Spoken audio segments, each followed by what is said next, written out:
చాలామంది అంటారు ఈరోజు డినామినేషన్లో ఉన్న వాళ్ళు అసలు ప్రవక్తలే లేరు, క్రొత్త నిబంధనలో ప్రవక్తలు లేరని. అసలు క్రొత్త నిబంధన ప్రారంభమైందే ప్రవక్తతో.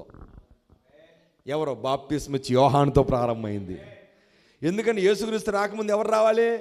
ఆయన పరిచయం చేసేవాడు రావాలి.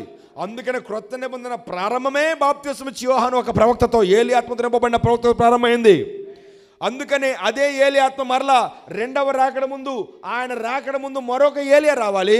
ఆ ఏలియాతో ప్రవక్తలు అయిపోతారండి. ఇంకా కావాలా?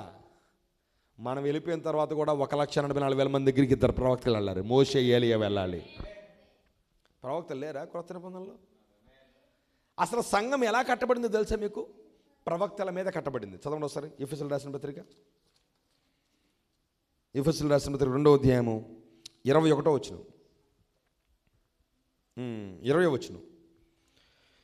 ఎఫెసీయులకు రాసిన పత్రిక 2వ అధ్యాయము 20వ వచనం. క్రీస్తు యేసే ముఖ్యమైన మూలరాయి అయి ఉండగా అపోస్తులను ప్రవక్తలు వేసిన పునాది మీద మీరు కట్టబడి ఉన్నారు. అపోస్తుల బోధే కాదు, అపోస్తుల బోధ తర్వాత ప్రవక్తలు కూడా ఉన్నారు. సంఘం ఇప్పుడు అపోస్తుల మీద ప్రవక్తల మీద కట్టబడతా ఉంది. అంటున్నారా? ఉన్నారా ప్రవక్తలు? ఇంకొక మాట చదవండి, అదే ఎఫెసీయులకు రాసిన పత్రికలో, అదే ఎఫెసీయులకు రాసిన పత్రిక 13వ వచనం, 4వ అధ్యాయం 13వ వచనం.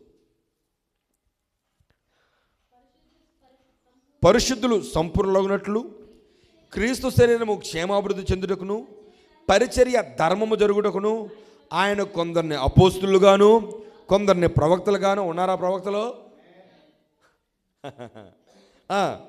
కొందరిని అపోస్తులుగాను కొందరిని స్వార్థకులుగాను కొందరిని కాపరులుగాను ఉపదేశకులుగాను నియమించాను. కానీ మన వాళ్ళకి ఇవన్నీ కనపడవు.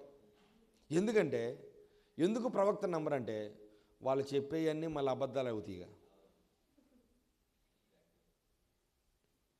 మనం గనక ప్రవక్త ఉన్నాడని చెప్తే ఉన్నాడు అని గనక వాళ్ళు ఒప్పుకుంటే ముందు ఈ ప్రవక్త ఎవరు తెలుసుకోవాలి. వాళ్ళు ఈ ప్రవక్త నమ్ముతారంటే నమ్మరు.